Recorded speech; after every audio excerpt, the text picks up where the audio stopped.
late night. Next day you can see them. Okay, her topic के ऊपर 10-10 line बनी हुई है, 10-10 लाइन के स्लोगन है, बहुत ही छोटे छोटे हैं. उनको सबको स्टडी करो, देखो, पढ़ो, समझो और स्टेज से आके बोलो. यही आपका काम. लेकिन डेली बेसिस पे होनी चाहिए, डेली बेसिस पे. उसमें मैंने एक स्लोगन ये भी दिया है कि हिम्मत है मर्दा मदद है खुदा. जो इंसान हिम्मत करता है उसकी मदद कौन करता है? खुदा, भगवान करता है, प्रभु करते हैं. ओके, एक मैंने वीडियो देखी छोटी सी, एक बकरे का साइज क्या होता है ये, और एक सांड का साइज क्या होता है. बकरे को 3-4 बार उस सांड ने उठा के पटका, सड़क के ऊपर उठा के पटका, लेकिन उसने हिम्मत नहीं आ रही. और ठीक 2 या 3 मिनट बाद उसने उस सांड की छुट्टी कर दी, वो भागने को मजबूर हो गया. सोचो, हिम्मत, अगर हिम्मत है तुम्हारे अंदर तो तुम जो चाहे वो कर सकते हो, जो चाहे वो अचीव कर सकते हो, जो चाहो उसे पा सकते हो. लेकिन मेहनत चाहिए, हिम्मत चाहिए, एकाग्रता चाहिए, फोकस चाहिए. अगर आपके अंदर फोकस है, कंसंट्रेशन है, वेल डिसिप्लिन्ड हो, तो whatever you would like to get in your life you can achieve. It's very easy. और इजी उनके लिए होता है जो लोग मेहनत करते हैं और लगे रहते हैं. क्योंकि एक दिन का अभ्यास, एक दिन की प्रैक्टिस आपको कुछ भी नहीं देगी. Because erratic efforts will give you nothing, whereas consistent and persistent efforts will give you a lot of things. बहुत कुछ देंगे. मैंने एक एग्जांपल उसमें ये भी दिया. जब बाज 40 साल का हो जाता है तो बाज बिल्कुल बुढ़ा हो जाता है, उसकी चोंच बुढ़ जाती है, पंख हल्के पड़ जाते हैं, बिल्कुल बूढ़ा हो जाता है और पंजे किसी काम के नहीं रहते. तब वो क्या करता है? पहाड़ की सबसे ऊंची चोटी पे जाके बैठता है, सबसे ऊंची चोटी पे. वहां जाकर क्या करता है? वो अपनी चोंच को जो ब्रीड होती है उसे पत्थर पे मार के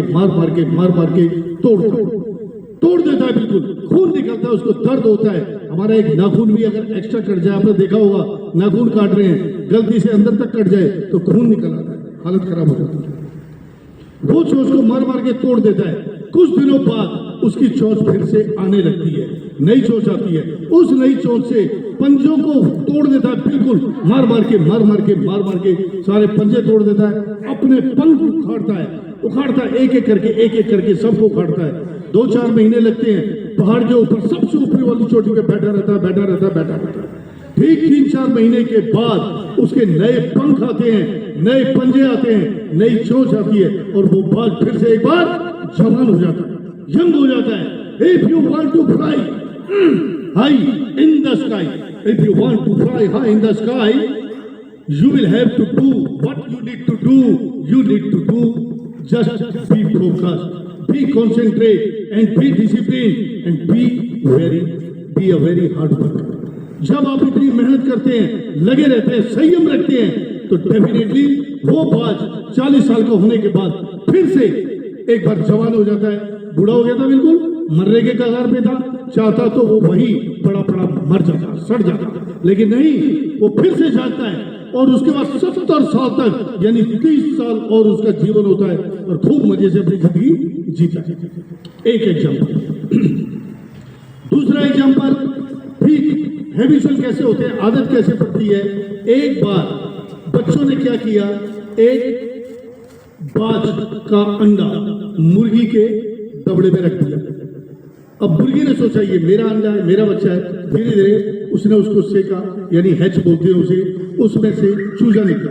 मुर्गी ने सोचा ये मेरा बच्चा है, ये चूजा है, लेकिन वो चूजा नहीं था, वो क्या था? बाज था. अब वो धीरे धीरे बड़ा होने लगा, वो उड़ता मुर्गी के बच्चों की तरह. मुर्गी के बच्चे कितना उड़ते हैं? They can fly up to 4 or 5.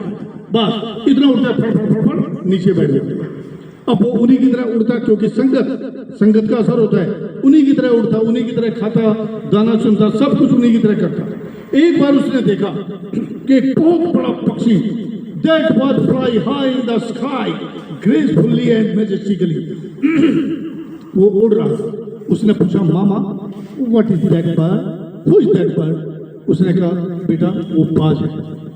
Okay, mama may I fly like that, क्या मैं भी उसकी तरह उड़ सकता हूँ? कहती है नहीं बेटा तुम कभी नहीं उड़ सकते, क्योंकि तुम मुर्गी के बच्चे हो और मुर्गी का बच्चा कभी भी बाज के बच्चे की तरह उड़ नहीं सकता। वो बच्चा वैसे ही जिया और वैसे ही मरा। अगर वो चाहता तो एक झटके में उड़ सकता था या नहीं? उड़ सकता था ना। तो अपनी जिंदगी को अगर संवारना है, बनाना है, तो be discipline, have patience, be honest. मैंने इतने सारे स्लोगन्स आप सबके व्हाट्सएप पे भेजे हैं, उन सबको देखो। मैं लेट नाइट भेजता हूँ, नेक्स्ट डे देखो, मॉर्निंग में देखो, इवनिंग में देखो, कभी भी देखो, उनको नोट करो और स्टेज पे आके बोलना शुरू करो। और ये बच्चे ये क्या करते हैं, माइक का स्विच ऑफ कर देते हैं। ऑफ नहीं करना है बिल्कुल भी, वरना पिटाई होगी। अगर मेरी आवाज इतनी जोर से आ रही है, आप लोगों की आवाज भी आनी चाहिए। ओके, प्रेयर वाले बच्चों की आवाज नहीं आती, बंद कर देते।